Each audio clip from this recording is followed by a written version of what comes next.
Welcome to the Healthy Relationships Initiative podcast. Our goal is to provide information and tools to help you build happier, healthier, and safer relationships of all kinds. To learn more about HRI, please visit www.guilfordhri.org and check us out on social media at GuilfordHRI. Hello, and welcome to today's Healthy Relationships Initiative Relationship Booster. We're glad you're here with us today. My name is Christine Murray, and I'm the director of the Center for Youth, Family, and Community Partnerships at UNC Greensboro, as well as I oversee the Healthy Relationships Initiative. The Healthy Relationships Initiative, and through the Healthy Relationships Initiative, our mission is to promote happy, healthy, and safe relationships of all kinds in Guilford County and beyond. And we invite you to check us out at www.guilfordhri.org or connect with us on social media at Guilford HRI to learn more about our resources and other upcoming programs. Today, our program is on family commitments and overscheduling, and we know that this is a topic that a lot of people today can really relate to because everybody's so busy and got so much going on. So we're grateful to our featured expert today, Janet Howard, for joining us today to be part of this discussion and share some insights with all of you. So, Janet, thanks for being here today. So, if you could go ahead and just introduce yourself and share a little bit about your background as well as bringing up the back. So, I'm Janet Howard. I'm the program director of Green Steps, and that is an early intervention program. And before they go to kindergarten, we spend time helping these children learn to be successful in the classroom before they enter kindergarten. Our goal is to have them emotionally and emotionally ready to go.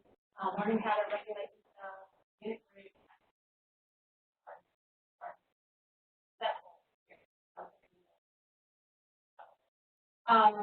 I've been in this program, I've worked parish and I've been running the program for about 3 years.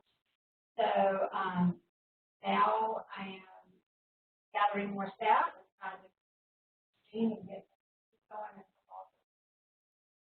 And I was a counselor years ago.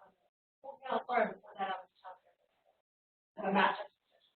Great, thanks for sharing those experiences. And the Bringing Out the Best program does primarily, of course, work with younger children, but I hope it's okay to add that you're a parent of teenagers as well. So you definitely have some experience kind of with this topic at different age groups. As well as myself too. I'm about to be a parent of a teenager whose birthday is coming right up. So, anyways, we know that this is anybody who's got kids today can probably relate to this topic. Families today are so busy. Everybody's got kids' activities, school commitments, family activities, things going on in the community. So, how do you think that? Or first of all, let's just kind of start real big picture. Why do you think this issue is something that is on parents' minds so much today? Well, first of all, I think there are a lot more families that are choosing to deal with. You've got more parents that were both parents are working. And then you've got more issues with carpooling, with getting kids where they need to be, and also I think more involved in this. When I was younger, I might have played one sport when I was in school. I didn't go and do Tuesdays after school every day, or my family got to dinner all the time.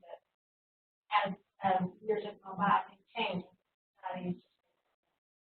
So I think that's tired and cranky, so parents are working,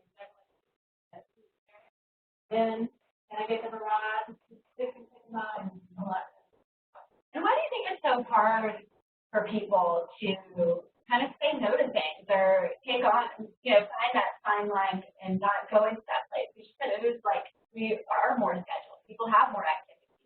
I really related to that. Like when I was a kid, we had maybe 1 or 2 activities a week, but they were also maybe 1 day a week. It wasn't multiple days a week. So yeah, why do you think there's just become this sort of norm? I don't really know. I think that in society, in general, bigger and more is better, which I don't agree with, but that is, I think, the way that people view things. And I also think children want to do more because their friends are doing more. I mean, keep up. A lot of keeping up. And a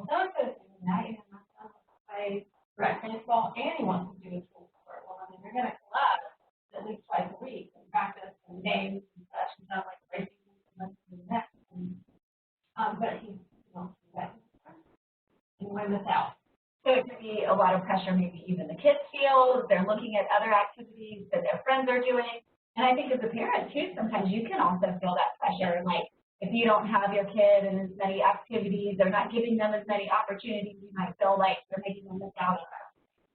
And I do think that there's, like I said, keeping up with changes. You know, look like you're being the best parent possible, involving your kids and just anything possible. And really, that's not what's happening. It doesn't make you a better parent. It doesn't make you a bad parent. Nothing. Right.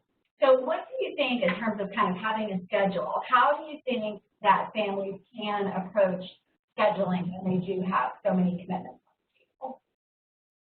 Well, I think you have to prioritize. You have to write down all the things that are have to. First of all, if you're talking about things that are already scheduled, I mean, I sit down every time there's a new sports season, I'll sit down and write all the games out on my calendar and try to figure out, okay, so how many, if there's a school sport, you're away games, okay, great, that's so much fun. Ask them if I can, if it's an away game, and then let's just say, oh, I'm not driving 45 minutes, I'm not going to leave work that early every time. Try to get there. Doesn't mean I don't care, doesn't mean I don't love them, but I have that conversation. They know. I may come, I may not, if I show up, it's great, if I don't, it's important.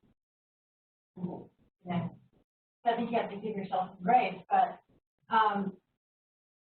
you have to just put everything out and prioritize. What are the have-to things you've got to do? You have to go to the doctor's appointment. You have to go take the dog to the vet or whatever you have to do. Those things you kind of have to do. And then you work around that. You put stuff in where it works. And if it doesn't work, then you just have to say, sorry, I can't make it work. And you have to be okay with that. Right. Failure. That is such an important takeaway because I think a lot of parents do really allow themselves to get to a point where they're just so overwhelmed by it, and it creates so much stress for them, it creates so much stress for the children, and it's hard to do that. So give yourself that permission to say, you know, it's okay if I don't go, even if I'm the only parent on the team that isn't there at 100% of the games. Like, that might need to be what our family looks like right now. And it doesn't mean that I love you any less. It just means that this is what we have to do to make things work in our family. And it could be also kind of along those lines.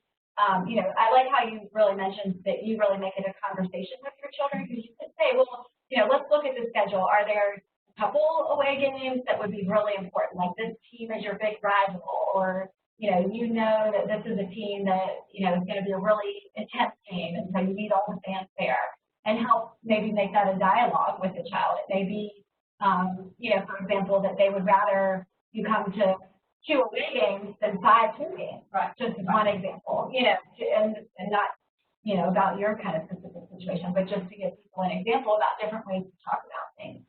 I know recently my older son has talked about wanting to join the do scouting, but he really wants to join with his friends. And his friend is in a troop that meets on the other side of town, and we live right across the street from a church that has a really big troop. And I said, you can do it, but you only can do it if you're willing. You can join scouting, but you can only join the troop that's across the street. If you can walk across the street, it doesn't require it. And so it's been kind of a sticking point because he really wants to join the same one that his friend is in. But I think that is another kind of good example of how you can kind of offer something and then set some boundaries at the same time. Have to, because you can't make yourself crazy and you have another child. Right. Yeah. And so you've got to balance that too. You know, my son is a scout. This is the first year he's done it, and wow, it's a big commitment. It's a lot of time. Thank you. We're not a cross count, and I have a couple people purple. Right. Although I just did find out today that her son's doing basketball, which is one of the things like she's not going to go to all the meetings anymore. Okay. And I'm going to have some discussions on this night starting in about 2 weeks. So we're going to have to do some juggling. For my life. Yeah. Between a child who's playing high school sport and another child who's playing middle school sport, their games happen on the same day. It could happen on the same day at the same time. My husband and I both picked it up. So we've got a lot going on right now. Yeah. We're having trouble. And that I think does lead to another really good point. It's not a one-time solution. Like you don't say, all right, this is how we're managing all of our commitments, and this is how we're going to manage our schedule. Because realistically, commitments change, seasons of sports or different activities change, schedules can change. So it's almost like, to some extent, detailed planning, week to week, but also maybe month to month or season to season to really be prepared for those transitions. And, I experienced that too in my family recently because my son recently, the wrestling season ended, and I wasn't anticipating what a big transition the end of the season would bring, because then he's back into different clubs, and you quickly get into a routine that says the fan needs to be here every day to pick you up at 5:30, that now it's at 4:15 or 4:30, and it's just, it's a constantly changing process. So, and just for families and parents to remember that that's normal, that if you're constantly juggling it, that probably actually means you're doing something right. What about if a child doesn't like your boundaries about it? If they say, I really want to go, to the cruise across town, or I really wanted to do this sport, or no, you need to be there, everyone. That makes me feel whatever, what if they lay on the guilt trip? And they do. Yeah. And I think that what you have to do is decide for yourself what's the battle you're going to fight. What is really going on here? How important is it to your child? If you put the boundary out there, you can't take it back and keep your respect from that. That's right. If you put it out there and then you backtrack on a regular basis, and they're going to learn that whatever you say, they can say something, and they're going to walk all over you. So you have to be careful about what you say. So I would encourage any parent to think hard before you open your mouth and say whatever, lay out whatever boundary. However, I think that you have to give choices. You have to say, and I did this with my son. I can asking me on a regular basis, like 4 or 5, and I have a popsicle, Not no, but you can have one here. We just think, I want it now. You can have it after dinner, but I want one now. You can have it after dinner or not at all. So that would be what I would say. Provide an explanation with your child. We can't do it this way, but we can do it this way. If you want to do it, it has to be this. That's right. Yeah. But if they're older, I think you can have that conversation with them. If they're being reasonable, if they're kind of being irrational about it, that's frustrating everybody. But I think you can try to have that discussion and explain why it has to be the way that for now. Right. And maybe look at other ways that they can get what they wanted. So, with the scouting example with my son, he really wanted to be in that troop with his friends. Well, does he really want to do scouting? I think if he really wanted to do scouting, he probably would have joined the one across the street. But if he doesn't want to do that and he just wants to spend time with that friend, well, then let's figure out some other times that you can just get together with this friend or go do things, go to a game or whatever with that friend. So you're because sometimes they might get confused with their, sort of motivation. They think that when they get it is through this activity or being on a team or doing a club with a particular friend, and it might just be, or even sometimes I think too, parents can feel like, well, my kid wants to do gymnastics or my kid wants to dance. That automatically means lessons. And I think especially that happens with younger kids. Whereas it might just be, maybe there's an open time at a local gym that kids can go and jump on a trampoline or, just have family dance parties. What a way to do that. Or, this might be an extreme example, but like YouTube videos for real little kids to help them, develop the skills, but not have to do it in a way that really adds burden to the schedule. Right. What about, I think, so we've got single child families, let's say, like with an only child. And, a lot of times, but obviously not always, it can be easier to kind of manage that because you've got one kid commitment. But let's talk about when you start adding siblings to the mix who have activities. And how do you balance whether it's 2 kids or 5 kids or, whatever number of kids, how do you balance those activities in a way that, especially if you have age differences where, older children or middle school, high school, their friends are all involved in a lot of things, but you also want to support the younger child or children. That's a tough question, and I think maybe you have to decide with whoever's in your family, if you're a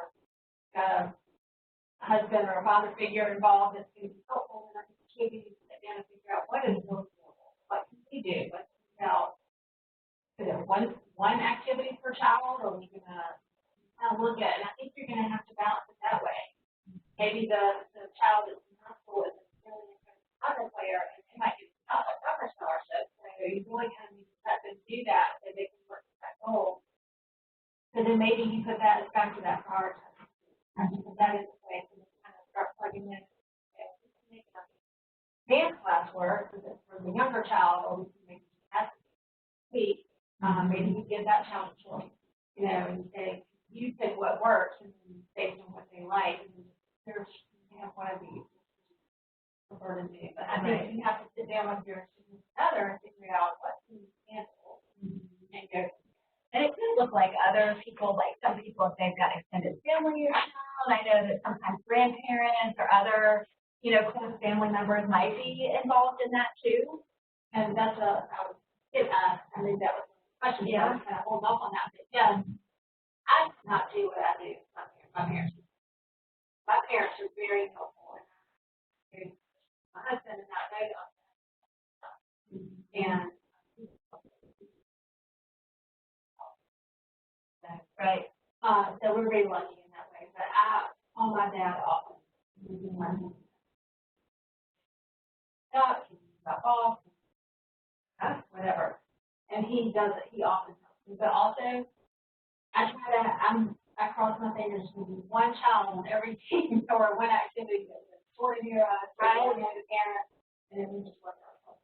And I think carpool, a lot of parents are afraid to do that when they're young.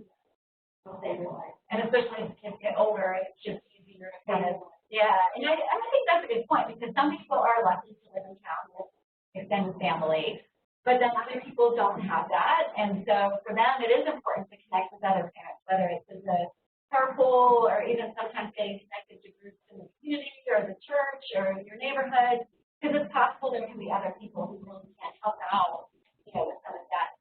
And I mentioned this before we started the official program, but our most recent relationship booster that people can go back and look, check out on the website was about a topic that I would have thought had nothing to do with this particular topic, but it was about how to recover after an affair, and our expert was a local therapist, Jane Rosen-Grandin.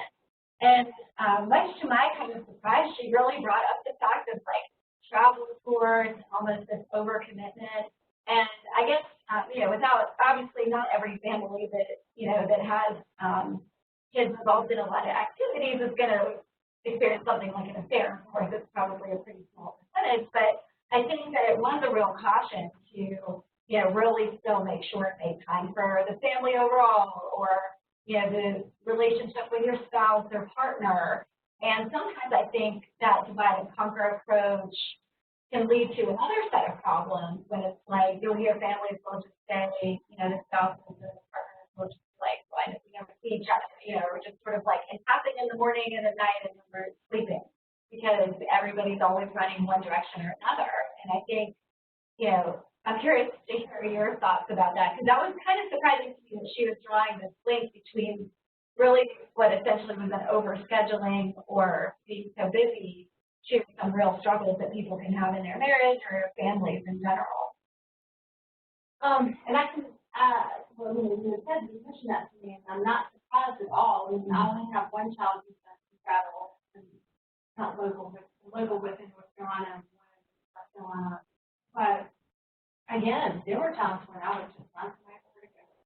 If it just didn't work. Our son had something else going on, we would just spend early on, but whatever. And we would have a conversation. We just can't leave every weekend. You've got a brother who's got stuff going on, and we just need to talk together. My husband and I would talk together about what is the best way to handle this. What are we going to do? What's best for everybody in our family? Will we be him and shut them off the grandparents? The other thing, I do think it's very important to make that time for everybody in your family, not just passing the night and expect things to go on. I think it's important to either all go together as a family or maybe choose sometimes not to be part of that because the child is going. And I think if you have a conversation together, if you're older, I think you have a conversation with that child. Like, not doing this time, but next time I'm getting some time to let them know. Not an every time occurrence. Right. And it goes back to what you were saying earlier about prioritizing. And so as important as it is to honor your commitments and if you join a team to be there for your team, but also having strong relationships within your family is a priority too. And, you know, sometimes I think if you have so much stress from commitments, whether it's from travel, sports, or just day-to-day stuff that's happening in town, you know, sometimes you do need to go back and say, you know, for this season or for these next several months, like I'm not, like I did that last summer, actually. The academic year last year was just really busy. I was, you know, coaching my kids and they were all in different sports and clubs and had all these homework assignments and I was leading the group at my church and last summer I was just like, I'm doing nothing. Like I did nothing for that. We, as a family, we didn't sign up for any sports. I didn't do any of my normal things that I like to do, like in terms of kind of formal commitments. And it was great. And by the time, it was only 3 months, I was honestly like really kind of nervous to do it, to be honest with you, because it was so different. And I was like, oh my gosh, what are we going to do, you know, with all these normal kind of activities? But I mean, it was so nice to have that break. And they'll always be there. You know, there's always something. It was easy to jump back into coaching and the activities of the clubs and the homework and everything, but it left me feeling more refreshed and having more energy. And I just could see, you know, in myself, like that I was starting to get a little burnout with all this stuff, you know. So I think sometimes that might seem like a little bit more of a drastic measure, but sometimes the steps in the family are even take. Yeah, and that self-care, and that's very important. And I've had to scale back since I had knee surgery or whatever my tennis, and I hated it. Yeah. Because my tennis is also not social. I mean, all my friends are people who have tennis. And I see them on a regular basis. But I was forced to take breaks. But I was still sometimes going to match it so I could see them and doing, but I had to take a break, and I was excited. And in the middle of it, I realized career, and it was nice. But then after I had that break, I went back, and you know, I had a break, and then I felt refreshed, and I was good. But I think you have to read your feelings. You have to know how you're feeling. You also have to, right? Because if you're dragging and get along, you're fighting. If you're younger, particularly, irritable. My daughter is human. Anything that's about them, and I'm very along, and I have figured out that she's really just time. So that's the other thing. Right? Kids, and she go back to my husband or and myself. But, you know, I read their calendar every night. Talk tomorrow. Constantly talking about what we have to do. What we have to talk. Right now, we've got 2 kids in sports at 2 different schools. Switch off who's picking up who when. And you know, it's easy to say, well, I'll always pick up Ellie. I'll always pick up Thomas, but we find ourselves in Thomas and children. Right, yeah. Also. And it is, in some ways, it kind of what you're saying is really making sense. Like sometimes it is a really practical, you know, like we're going to do this, like I'm going to get this one, you're going to get that one, or however it's going to be. And then it's about being proactive, like the night before, setting things out the night before, so you're not having that rushed. You know, the morning of, we had that the other night with soccer practice, first one of the season, and I was like, oh, why did I not have them set out their cleats? Because of course I couldn't find the cleats because the shingles, and it was just, we were already kind of running late, and it made an already kind of stressful scheduling situation even more stressful. So the more that people can really kind of get really practical, whether it's on a weekly basis or just look at your schedule for the next day and say, okay, what can I do? Do I need to make lunches or dinners ahead of time? Do I need to organize the uniform or the instrument or whatever it may be? Make sure it's all in the right place, like getting that practical. And the older kids are, the more they can be involved in that. But even younger kids can really be involved in that too, right? Of course. I mean, I told my children that when they were older, they were younger. My daughter's played soccer since she was 5. She's great. For a long time. But I'll say, you need to get your cleats. You need to take anything dirty out of your soccer bag and get it to me and stuff and practice or whatever to get that ready. The water bottle out, start removing the water in it, put all that together. Right now, it's for lunch. Just empty their practice bag and put it back in there where they can ready. We're not scrambling. Right. Today, my son did scout trip. He scout at 1:45 on the weekend, and he's halfway packed. So I'm calling my husband on the way to work, and I had a meeting. He told me last night he needs a different place. He's 30. I had to Choose your paddle. yeah. So I did, and the kids were still driving. So my husband on the way saying, get Thompson a little bit early from school, let him help. He pulled stuff out, but that's going to be a rush afternoon. I'm glad I'm not. Right here. Or them. Yeah. Both of them this morning.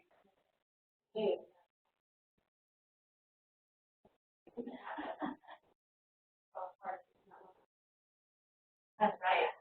Yeah. They're just Our family is me.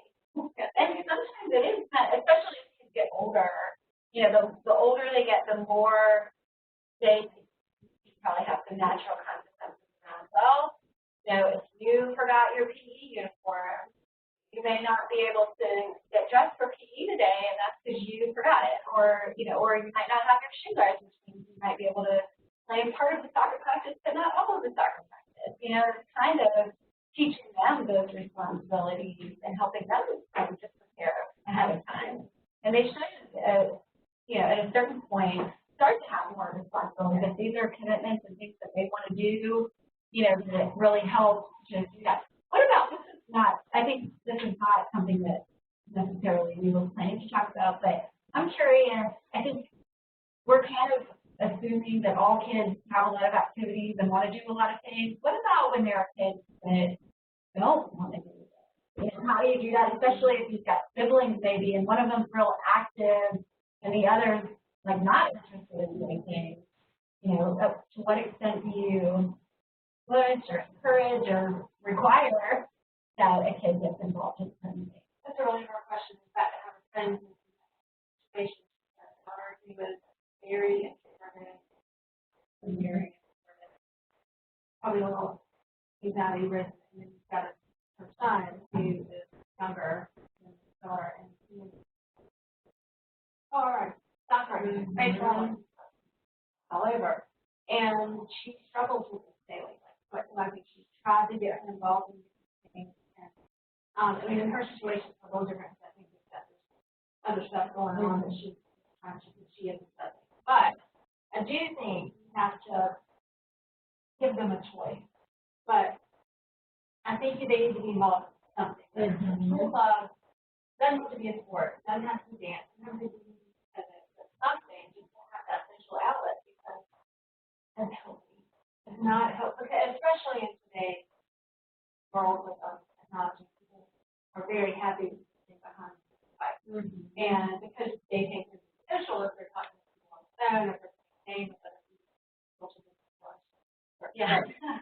they think they're being social, and they're not. Right. And so having those, sometimes with kids you do have to give them some choices or set some limits that they actually do need to be involved in. And like you said, it could be something. I've sometimes where maybe there was a season where my kids weren't interested, and I said, well, we can take a class. I want you to do something. And I find, especially I just said that I took a break last summer, which was really nice. I might do it every summer, but winter is a time to me where I want my kids to be in more activities, because otherwise we're kind of stuck in the house. It's dark. You can't just go out to the playground. So that would be a time where I would say, you can either I'll sit down and talk with you about what you want to do, but I want you to be involved in some sort of outside of school activity. And I would add too, I think the technology is a big piece, but kind of related to that, I think in schools today, it's gotten so academic, and they don't have as much time for just socializing and free play. And so to some extent, I think that does add to the importance of having some types of social outlets outside of school, because they don't necessarily get quite as much social, time in school, especially when they get to middle school and they're not having recess and time on the playground to just hang out with their friends. And that is an issue. In fact, my daughter played JV soccer at high school, and they need ball girls for the varsity. And I said, you must play varsity. You wish you were playing, so why don't you go do ball girl for as many games as you can. So today I said to her, why don't you sign up? They have 2 slots for the game tonight. Why don't you do it? She said, I'm just tired. I'm going to do nothing. She has practice every day. And I mean, right? If she does it every night, then that'd be one. If all the time, I would worry. But she's very social. And she's choosing alone time or time to herself over that. Okay.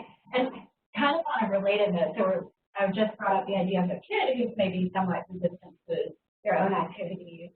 As parents, I think it can be easy to get totally swept up and preoccupied by your kids' activities, that you end up either feeling like, well, I would love to play tennis or run or go to the gym or do a club or whatever it may be. But my kids' activities take all my time. I can't imagine adding something else to it.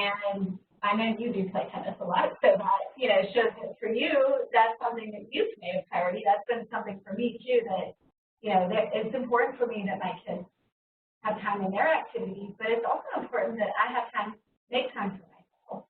So what can parents do if they're kind of in that place where it's like, I just don't feel like I have any time for myself because my kids' activities in school, and especially if the parent maybe works?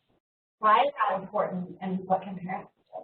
Well, I guess that's about self-care. If you're not taking care of yourself and you're not listening to your own body, your own stress levels, then you're not going to be the best parent. Because you're not going to be available. You're going to not be tired. And then I'd say the chances of you running late might get like overthinking your child or always having to fit them somewhere. And that's going to become a relationship, right? And I think that you've got to, at some point, take some time for yourself, even if all it is read the book. My best friend takes her, she loves to read. She takes her book, purple on, she's waving at the doctor's office, she's waving at the pharmacy. I'm seriously, she's a big person for books. Whatever book she's reading, it's in her book. Everywhere she goes. Yep. And she steals time whenever she can to read. Sometimes I ask her, she wants to stay lunch, and she'll say, she's taking that a priority. That's something that's important to her. So for her, probably if she wasn't doing that, she might start to resent her other commitments, even if it's other things like time with a friend. But I would say if you're friends, then listen to yourself, and maybe you don't even know that's what's going on. You find yourself never taking care of yourself. You need to feel that. Water, I don't always take my dog on my walk. I walk without my dog. Yeah. So sometimes I walk without, and I feel a little guilty walking out, and I'm sorry. Yeah. But and that's very honest. That's my life. That I don't have to drag her along. Nothing. Yeah. I don't know. Maybe a long time ago, I used to and for my husband, they did things about we don't play together, people argue, but I know it's important for them to do that. It's crucial. And I think it really is so important. And I think you're right that the younger kids are, the easier it maybe is to put your self, taking care of yourself or an interest aside, especially, I mean, if you've got young children and you're working, or even if you're not working, but you've got other commitments, and there may not really be time, but especially as kids get older, I really think it's important for kids to see their parents still playing tennis or, running a race or taking a class to learn something. That shows your kids that adulthood is fun too. Like, you never stop learning. You can still spend time with your friends. And that's a really healthy thing, even if sometimes it means they have to make some sacrifices in the process.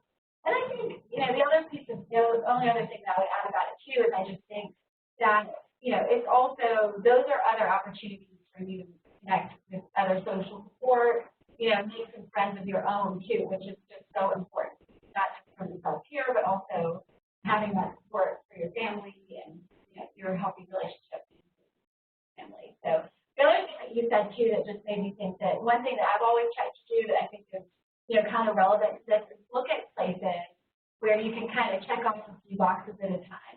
So it might be like your friend's example. That's her reading time, which is a hobby or something she likes to do. She's doing while her child is playing sports.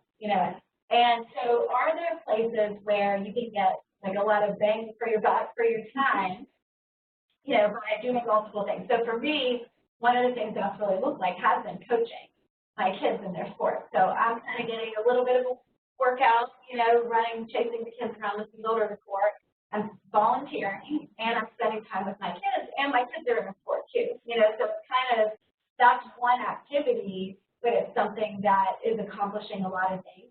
And of course, not every activity can be like that, but I think that there are ways that you can look at doing some things that, strategically kind of make more things happen for your family at that one, hour or a couple hours a week, then that can help lessen the burden elsewhere.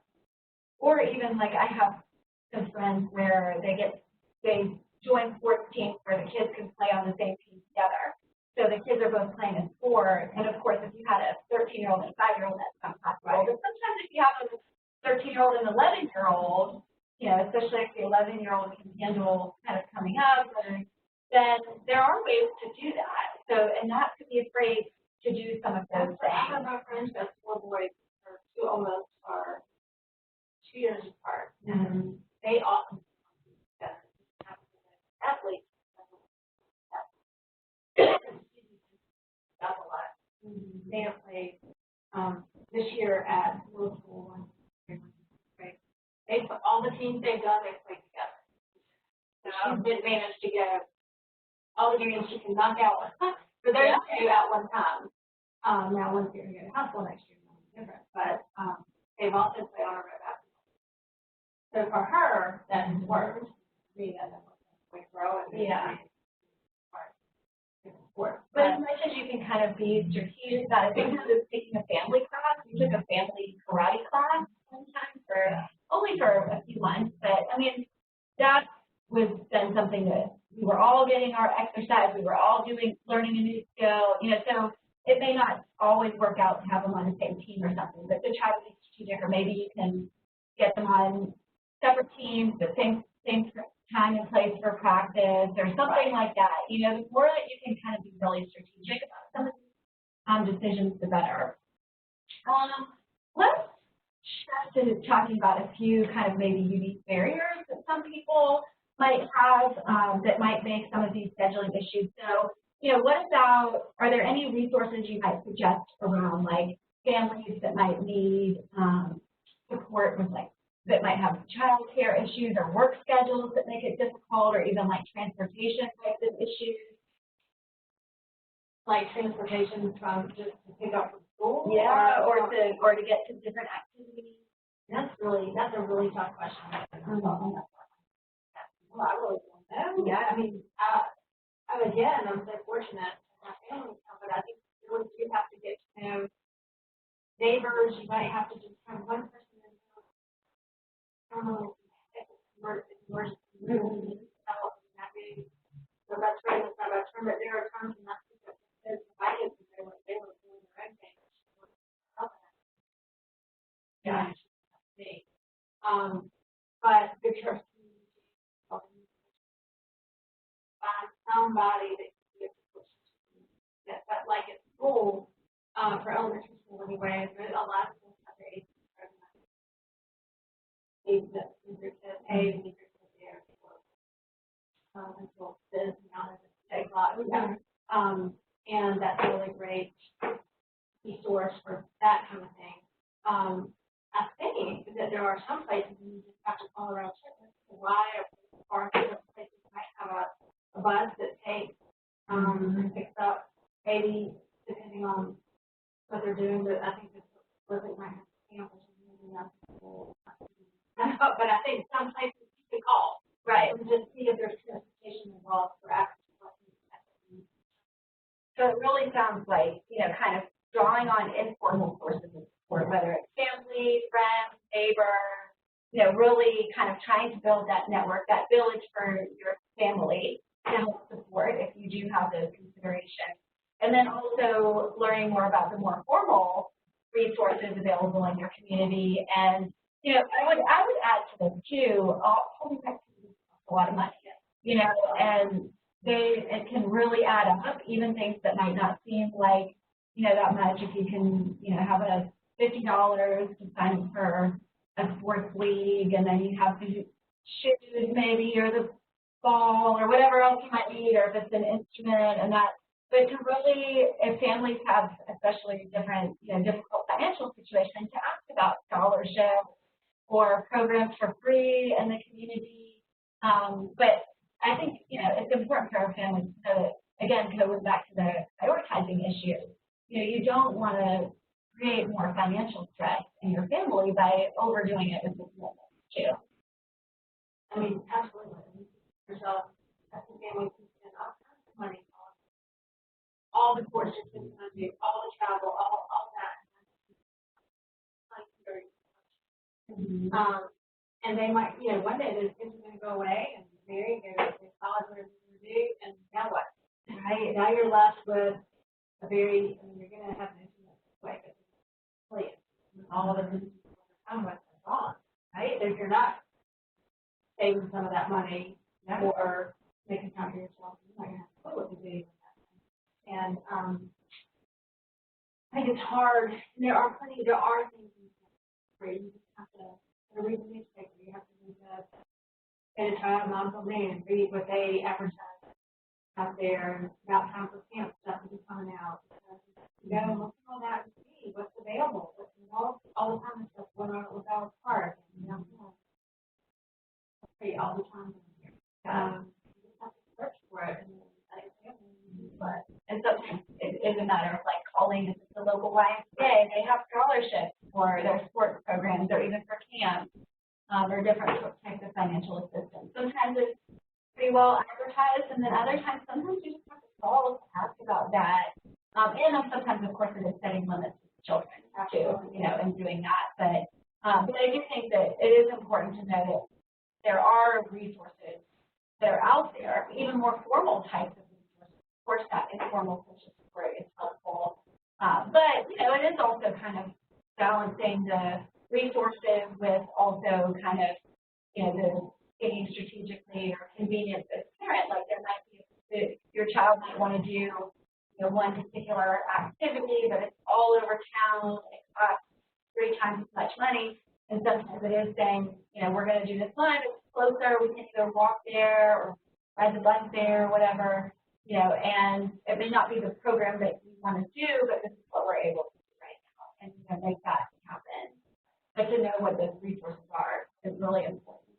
What about for single parent families? We've talked a lot about the divide and conquer. That's really difficult as a single parent, working if they work full time or even working part time, and then especially with multiple kids, to kind of support resources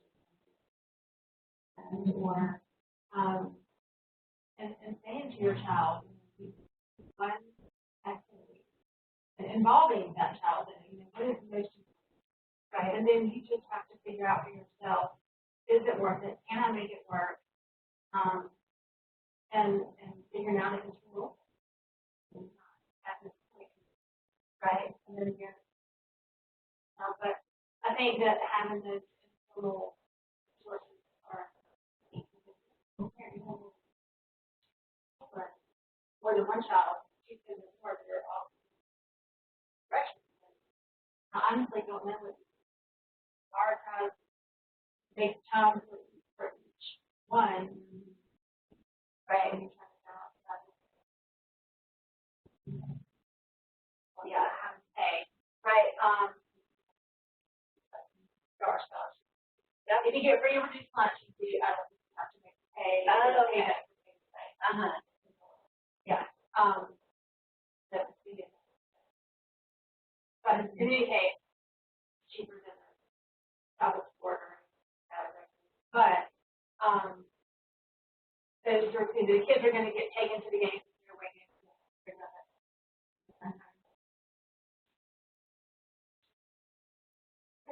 And it out. That's what we're going to do. Right. Here's what it is. Right. Yep. Here's what I can handle. Yep. And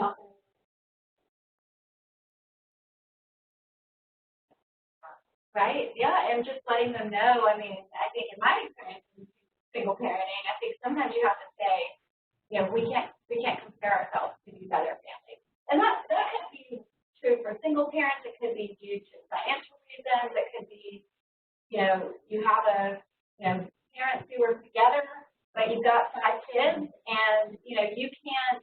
Sometimes you just have to sort of teach your kids, like, we can't compare yourself to other people. You know, what we do is going to be different, and that's fine. And there might be other things that we can do that we have more opportunities compared to other people. So, you know, I think, which is a valuable life lesson in general, right? To learn not to compare ourselves to other people. But I think regardless of what the family, you know, configuration is, it's important to kind of say, like, this is what we're able to do. This is what's reasonable for us, and this is what we have to do to, you know, kind of make it work right now. If there are things, especially as the children get older and something really becomes a priority for that kid, you know, it's important to, you know, see if there's ways to work on it, whether it's carpooling or maybe sport and the coach can help out, or, you know, just other possible ways to do it, but not comparing.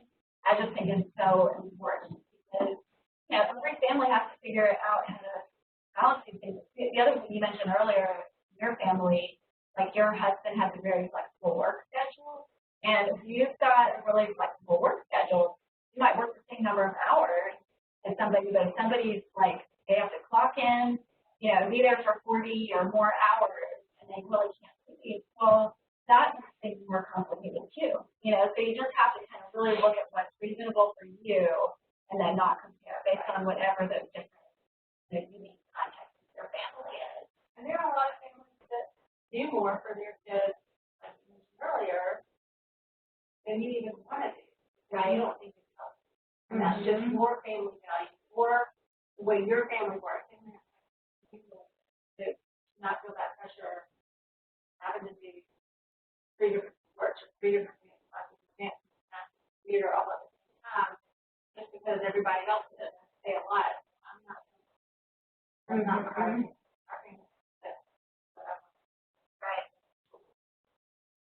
How do you, I think this is, you know, this is where it gets really tricky. I think even if it's not your kids, it's setting on the guilt trip. Maybe it's other parents, you know, they really want their kid to be in an activity, that your kid's there, and you just feel some pressure, or like, you know, those parental comments that people can have, you know, that make you feel that guilt, you know, as a parent, saying, well, you know, why aren't you signing your kid up for this camp, or why aren't your kid not able to do all these different activities, or, you know, how do you respond to that? Do you have any helpful? It's something. One time we were standing in the soccer field, and I'm like, you know, Janet, you know, why are you all not also, you know, coming to different activities in the school and volunteering and then signing your kid up for the summer? Like, you know, we did that. Why aren't you doing it? I don't have a problem. I mean, I don't need to. I don't lay all my dirty laundry out there, but then I say, she's trying to work, yeah, I don't have to, so I can do it. Or I don't even need anything. So almost just like that's just something we're It's family right now. Okay, yeah, that's good. So you don't owe anybody. You might want to have an explanation, but they need to understand. Yeah, but just to another parent, if they're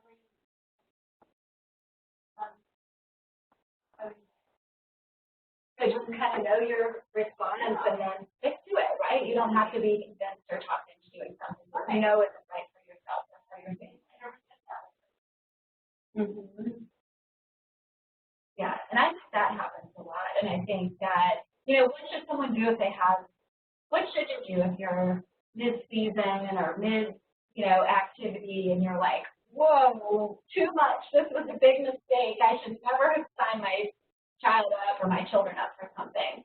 I think that's tricky because I know sometimes as parents we want to teach our children when you make a commitment, you stick to it. And then on the other hand, if everybody's just kind of running themselves into the ground, and sometimes you do need to make changes in the middle of the season.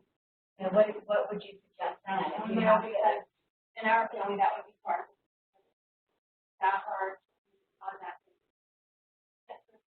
But now, you have this on that.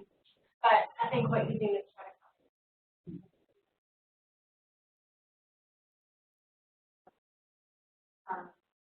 we had to something like that with youth times and travel soccer.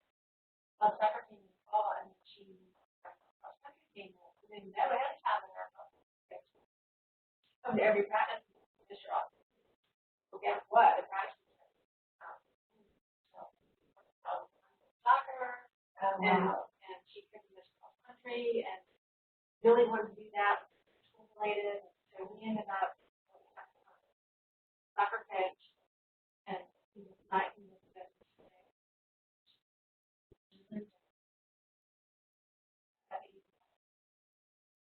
That's not on all the coaching, but she's not.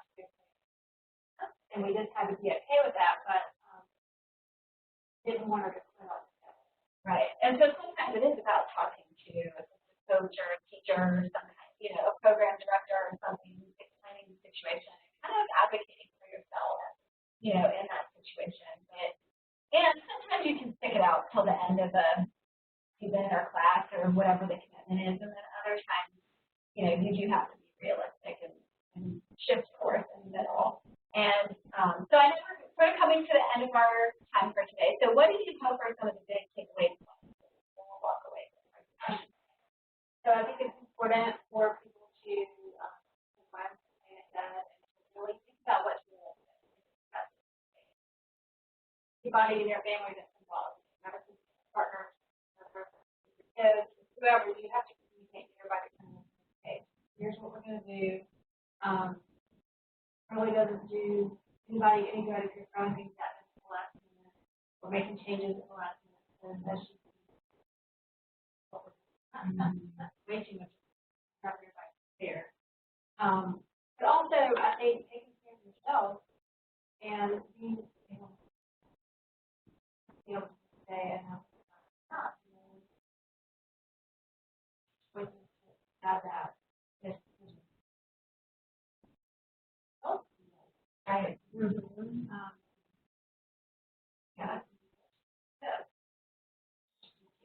Yeah. I think that's kind of my big takeaway too, that you need to set some limits.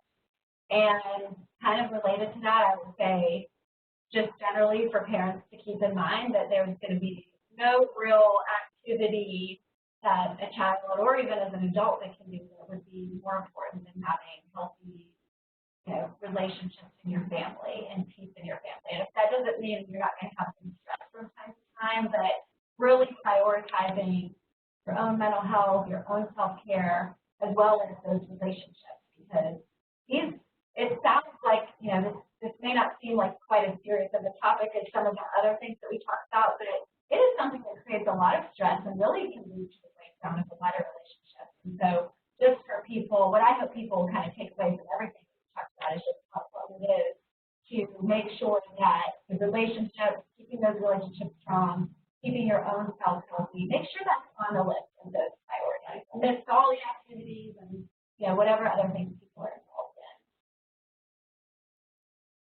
in. Yeah, well, thank you so much for being here today.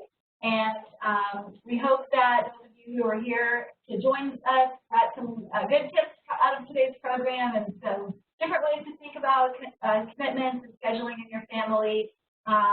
So we hope that you'll join us. Our next relationship booster is going to be on Friday, March 20th. The topic for that one will be about healthy relationships for same-sex couples. And we do invite you to learn more about our boosters. The website is up on the screen. For those of you in the live program, to complete the feedback form before you sign off, so you can share your feedback. So thanks for being here with us today, and we'll see you.